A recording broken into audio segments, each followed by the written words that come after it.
Hi అండి, welcome to SS media. నేను మీ హేమంత్ మాట్లాడుతున్నాను. ఈరోజు నెల్లూరు నగరంలో కొత్తగా పురుడు పోసుకుందని చెప్పాలి. అయితే ఎప్పటి నుంచో ఆంధ్రప్రదేశ్ రాష్ట్రంలో కానీ ప్రతి జిల్లాలో కూడా ఆమ్ ఆద్మీ పార్టీ అనేటువంటిది ఒక పార్టీ ఉందనుకుంటే అందరికి కూడా తెలుసు. అయితే రీసెంట్గా ఈ మధ్య 2024 ఎన్నికల్లో పోటీ చేయడానికి సిద్ధంగా ఉంది నెల్లూరులో. అయితే అర్బన్లో నుంచి మాత్రం ఆమ్ ఆద్మీ పార్టీ ఈరోజు పార్టీ కార్యాలయం కూడా ప్రారంభించారు. సో దానికి నెల్లూరు జిల్లా ఉపాధ్యక్షుడుగాను, అలాగే నెల్లూరు అర్బన్కి ఆయన 2024లో ఎమ్మెల్యేగా కంటెస్ట్ చేయబోతున్నారు. సో ఆయన అడిగి తెలుసుకునే ప్రయత్నం చేద్దాం. సో ఎందుకు ఆయన ఆమ్ ఆద్మీ పార్టీలోకి రావాల్సి వచ్చింది ఇన్ని పార్టీలు ఉండగా అనేటువంటిది ఆయన అడిగి తెలుసుకుందాం. హాయ్ అండి. Good morning. నమస్తే, ఎలా ఉన్నారు? బాగున్నాండి, మీరు ఎలా ఉన్నారు? ఫైన్ అండి, thank you so much. Sir చెప్పండి, ఎందుకు మీరు ఆమ్ ఆద్మీ పార్టీలోకి రావడానికి ముఖ్య కారణం ఏంటి? ఇప్పుడున్న ప్రధాన ప్రతిపక్షం అయితే ఏమి, పాలకపక్షం అయితే ఏమి, ఇప్పుడున్న పరిస్థితుల్లో ప్రజల్లో చాలా ప్రాబ్లమ్స్ ఫేస్ చేస్తూ ఉన్నారు. నీతిగా నిజాయితీగా లేరని ఒకరిపైన ఒకరు దుమ్మెత్తి పోసుకుంటూ ఉన్నారు. కానీ నాకు మొట్టమొదటి నుంచి నీతిగా నిజాయితీగా ఉండే పార్టీ ఏదైనా ఉంది అంటే ఆమ్ ఆద్మీ పార్టీ. కాబట్టి ఆయన పైన కేజ్రీవాల్ గారి పైన మంచి అభిప్రాయం ఉంది.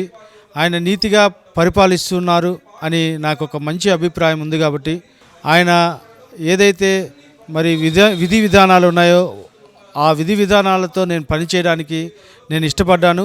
అందువలన నేను ఈ పార్టీని ఎంచుకోవాల్సి వచ్చింది.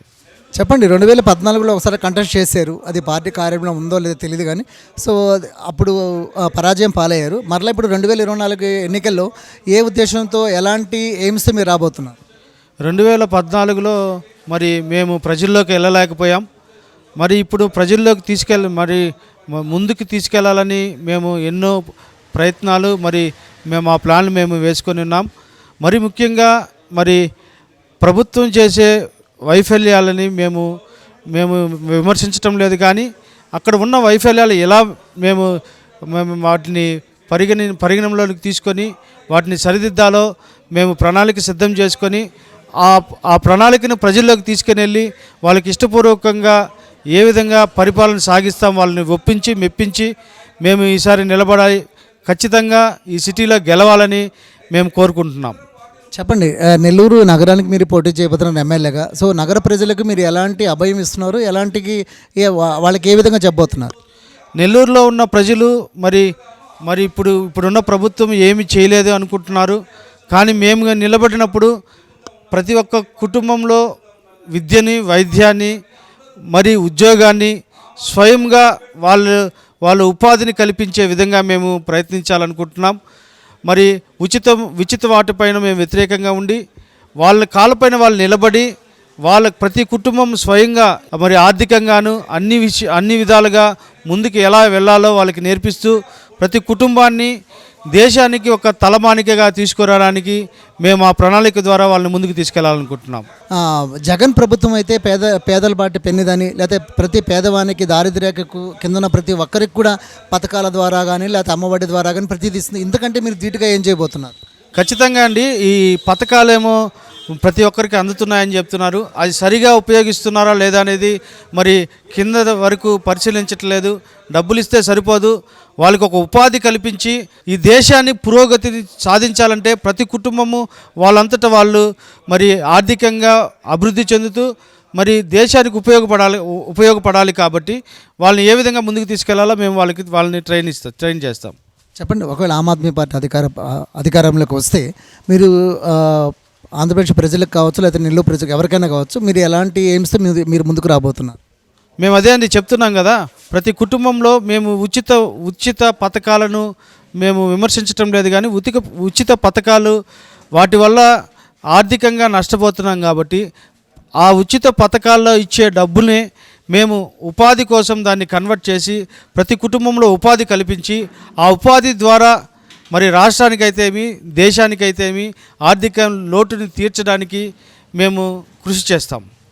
ఓకే అండి. అలాగే ఇప్పటి వరకు అయితే నగర ఎమ్మెల్యేగా పోటీ చేయబోతున్నటువంటి కళ్యాణ్ ఆయన యొక్క మాటలు తన ద్వారా విన్నాం. అయితే రూరల్లో కంటెస్ట్ చేయబోతున్నటువంటి మరొక అభ్యర్థి ఉన్నారు. తను ఎలాంటి ఎయిమ్స్తో రూరల్లోకి అడుగు పెట్టబోతున్నాడు, తన కార్యాలయం ఏంటి, తన ఎయిమ్స్ ఏంటనేది కూడా తను అడిగే తెలుసుకుని ప్రయత్నం చేద్దాం. హాయ్ అండి. నమస్తే అండి. ఏం పేరు? మీ పేరు? సంజయ్ కుమార్. సంజయ్ గారు, చెప్పండి, మీ అజెండా ఏంటి, మీరు ఎట్లా రాబోతున్నారు? మా అజెండా అనేది ఆమ్ ఆద్మీ పార్టీ అంటే చదువుకున్న ప్రతి ఒక్కరికి కూడా దాని గురించి పూర్తిగా అవగాహన ఉంది. ఈరోజు ప్రముఖ పట్టణాలైనటువంటి ఢిల్లీ కావచ్చు, పంజాబ్లో ఉన్న అనేక ప్రాంతాలు కావచ్చు, అలాగే బెంగళూరు, చెన్నై, ఈ ప్రాంతాలన్నింటిలో కూడా చదువుకున్న వారికి ప్రతి ఒక్కరికి కూడా ఈ యొక్క ఆమ్ ఆద్మీ పార్టీ యొక్క విధి విధానాలు తెలుసు. ప్రముఖంగా ఈ పార్టీ ఒక సంచలనంగా అన్ని ప్రధానమైన పార్టీలను అధిగమించి రావడానికి ప్రధాన కారణం ఏంటంటే అవినీతికి, దేశంలో అనేక దశాబ్దాలుగా అవినీతి పేరుకోబోయిన ఈ పార్టీలని వారిని అవినీతికి వ్యతిరేకంగా ఈరోజు ఈ పార్టీ ఆమ్ ఆద్మీ పార్టీ ముందుకు రావడం జరిగింది. దానికి కేజ్రీవాల్ అద్భుతంగా గత 5 సంవత్సరాల్లో ఢిల్లీ పరిపాలన చూసాం. తర్వాత వారు మరో అవకాశం ఇచ్చారు. చాలా అనేకమైన పథకాలు, చిన్న ఆమ్ ఆద్మీ అంటేనే ఒక కామన్ మ్యాన్ అని అర్థం. సామాన్యుడికి కూడా ఏమి అవసరాలు ఉన్నాయి వాటన్నిటిని కూడా అద్భుతంగా అది ప్రూవ్ చేయడం కూడా జరిగింది ఢిల్లీలో. కాబట్టి పంజాబ్లో ఇచ్చారు మాకు అవకాశాలు, అలాగే గుజరాత్లో 5 సీట్లు ఇచ్చారు. మిగతా కొన్ని స్టేట్లలో కూడా కొన్ని ఎమ్మెల్యే సీట్లు మేము పొందుకుని ఉన్నాం. ఈరోజు ఆంధ్రప్రదేశ్లో కూడా మేము అద్భుతంగా ముందుకు రాబోతున్నాం. ఖచ్చితంగా ప్రజల్లో మార్పు అయితే ఖచ్చితంగా వస్తుంది. చెప్పండి, అయితే ఆమ్ ఆద్మీ పార్టీ ఆవిర్భవించినటువంటి అనతి కాలంలోనే దేశవ్యాప్తంగా కూడా అభివృద్ధి చెందని చెప్పొచ్చు. సో ఏ విధానం బట్టి అది ముందుకెళ్ళింది? అవినీతి అండి, దేశంలో అవినీతి పేరుకొనిపోయింది. ఈరోజు ప్రధానమంత్రి మోడీ గారు ఆయన ప్రధానమంత్రి కాకముందు అందరికి ఇచ్చిన హామీ ఏంటంటే ప్రతి ఒక్క సామాన్యుడికి 15 లక్షలు మీ అకౌంట్లో పడుతుంది అని చెప్పి అన్నారు.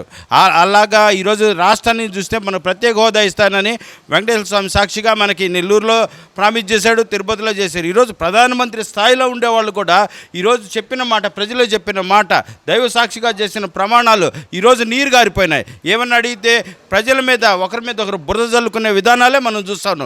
అయితే సామాన్య ప్రజలకి ఏ విధంగా కూడా న్యాయం జరగని పరిస్థితి ఈరోజు అన్ని రాజకీయ పార్టీల్లో మనం చూస్తున్నాం. కాబట్టి వీటన్నిటిని అధిగమించేందుకు ఈరోజు ఆమ్ ఆద్మీ పార్టీ వచ్చింది. చెప్పండి, చివరిగా ఒకవేళ మీరు రూరల్ అభ్యర్థిగా మీరు పోటీ చేస్తున్నారు, తప్పకుండా మీరు గెలుస్తారనేటువంటి హామీ మీకు ఉంది కాబట్టి, సో నెల్లూరు రూరల్ ప్రజలకు మీరు ఏం చెప్పబోతున్నారు? నెల్లూరు రూరల్లో ఎన్నో సంవత్సరాలుగా ఎన్నో పెండింగ్ ఇష్యూస్ అయితే ఉన్నాయి. ఆ పెండింగ్ ఇష్యూస్ని కేవలం కాలయాపన చేత, కేవలం మోసపూరితమైన మాటల ద్వారా ప్రజలను మభ్యపెట్టి అవతల మీద బురద చల్లి పబ్బం గడుపుకుంటున్నారు. మీరు 2 పార్టీలను చూడండి, గతంలో ఉన్న వాళ్ళందరినీ చూడండి, కేవలం ప్రజలు మభ్యపెడుతున్నారు. సామాన్య ప్రజలు అలాగే ఉండిపోతున్నారు. నిరుద్యోగం అలాగే ఉంది, ఇండస్ట్రియలైజేషన్లో వెనుకబాటు అలాగే ఉంది, అగ్రికల్చర్లో అనేక మంది అలాగే ఇబ్బందులు పడుతూ ఉన్నారు. ఎవరికి ఎలాంటి ఇది లేదు, కేవలం ఉచితంగా ఏదో ఇచ్చేసి ప్రజల్ని ఏదో మభ్యపెడుతున్నారు. దాని ద్వారా గెలవాలనుకుంటున్నారు. ప్రజలందరూ తెలుసుకున్నారు వీటి వల్ల ఎలాంటి ప్రయోజనం లేదని ఈరోజు అందరూ కూడా బాధపడుతున్నారు. కాబట్టి ప్రజలకి ఏది అవసరమో అది ఖచ్చితంగా ఇవ్వడానికి ఆమ్ ఆద్మీ పార్టీ ఉంది. ఓకే అండి, ఇప్పుడు ఆమ్ ఆద్మీ పార్టీ నెల్లూరు జిల్లా అధ్యక్షుడు సర్దార్ గారు ఉన్నారు. తను ఎలాంటి సేవలు అందించబోతున్నారు అనేది తన ద్వారా అడిగి తెలుసుకుని ప్రయత్నించారు. ఇప్పుడు నెల్లూరు జిల్లా ప్రజలందరికీ, అలాగే నెల్లూరు సిటీ నియోజకవర్గ ప్రజలందరికీ కూడా ఆమ్ ఆద్మీ పార్టీ ఏ విధంగా సంతృప్తి పరుస్తుంది అనే ప్రశ్న మమ్మల్ని అడిగారు. చాలా సంతోషం. నిజంగా కూడా ప్రజలను సంతృప్తపరిచేది, ప్రజలు మేలు చేయడానికి ముందుండేది ఏదైనా పార్టీ ఉందంటే అది ఆమ్ ఆద్మీ పార్టీ అని అందరికీ తెలిసిన విషయమే.